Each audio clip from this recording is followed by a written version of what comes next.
Hey everyone, कैसे हैं आप सब। आशा है कि आप सब बहुत बढ़िया होंगे। काफी दिनों से मैं सोच रही हूँ कि मुझे सीटेट के ऊपर वीडियो बनाना है और कई सारे कमेंट्स भी आए हैं।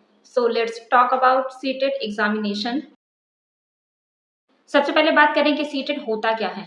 सीटेट का फुल फॉर्म होता है सेंट्रल टीचर एलिजिबिलिटी टेस्ट, यानी कि जो केंद्रीय स्तर पे टीचर की एलिजिबिलिटी का टेस्ट लेता है उसको सीटेट बोलते हैं। ठीक है, सीटेट क्वालिफाई करने के बाद आप भारत के सभी राज्यों में से कुछ राज्यों को छोड़ के सारे राज्यों के टीचिंग एग्जाम्स में पार्टिसिपेट कर सकते हैं। बेसिकली ये टीचिंग एग्जाम्स में पार्टिसिपेट करने के लिए एक सीढ़ी है। इससे आपकी कोई जॉब नहीं लगेगी, लेकिन इसको क्वालिफाई करना बहुत जरूरी होता है। बात करें यूपी, बिहार, इन सारे स्टेट्स में सीटेट मान्य किया जाता है। अगर आप सीटेट पास कर लेते हैं तो आपको यूपी टेट, बिहार टेट ये सब अलग से देने की आवश्यकता नहीं होती है। रही बात मध्य प्रदेश, राजस्थान की, तो वहां पे आपको राज्य का सीटेट देना आवश्यक होता है। अब बात करें कि सीटेट एग्जाम दे कौन सकता है। जो लोग बीटीसी कर रहे हैं, जो लोग बीएड कर रहे हैं, जिन्होंने एडमिशन ले लिया है, भले उनका पहला दिन हो, उसके बाद वो एलिजिबल हो जाते हैं फॉर्म भरने के लिए। डिफरेंस ये रहेगा कि जो बीटीसी वाले होंगे वो सीटेट पेपर 1 और पेपर 2 दोनों में अप्लाई कर सकते हैं, और जो बीएड वाले होंगे वो सिर्फ और सिर्फ सीटेट पेपर 2 के लिए ही एलिजिबल हैं। सबसे पहले बता दूं, अगर आपने एडमिशन ले लिया है तो आप इसमें अप्लाई कर दीजिए। लास्ट में जाने की या लास्ट के लिए वेट करने की कोई ज़रूरत नहीं है। लेकिन अगर आप कोर्स कंप्लीट नहीं कर पाएंगे तो फिर आप थोड़ा वेट कर लीजिए, क्योंकि 2 साल जब आप डिग्री या डिप्लोमा कर रहे हैं उसके साथ साथ आपको ये कंप्लीट कर लेना है। CTET paper 1 and CTET paper 2 दोनों की बात करें तो दोनों में ही 150 क्वेश्चंस आते हैं।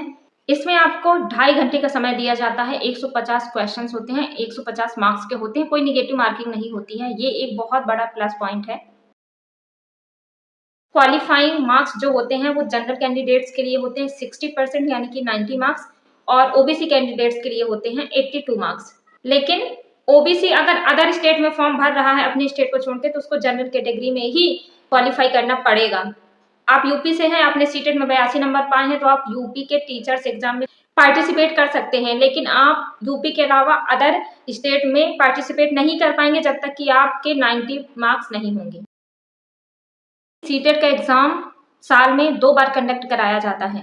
अभी बीच में एक टाइम पे अगस्त 2023 में ये पेपर ऑनलाइन हुआ था, बट अभी प्रेजेंट टाइम पे ऑफलाइन पेपर कराया जा रहा है।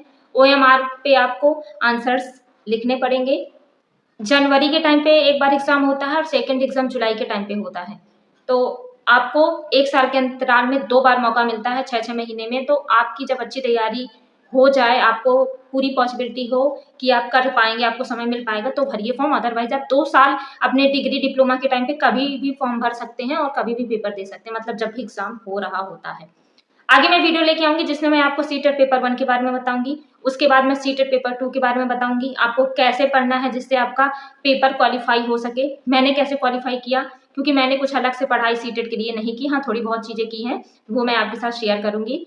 तो चैनल के साथ बने रहिए, और किसी भी एग्जाम के बारे में जानकारी लेने के लिए आप मेरे चैनल को सब्सक्राइब कर लीजिए, और जो भी आपका डाउट हो ना, आप मुझे कमेंट कर दिया करिए।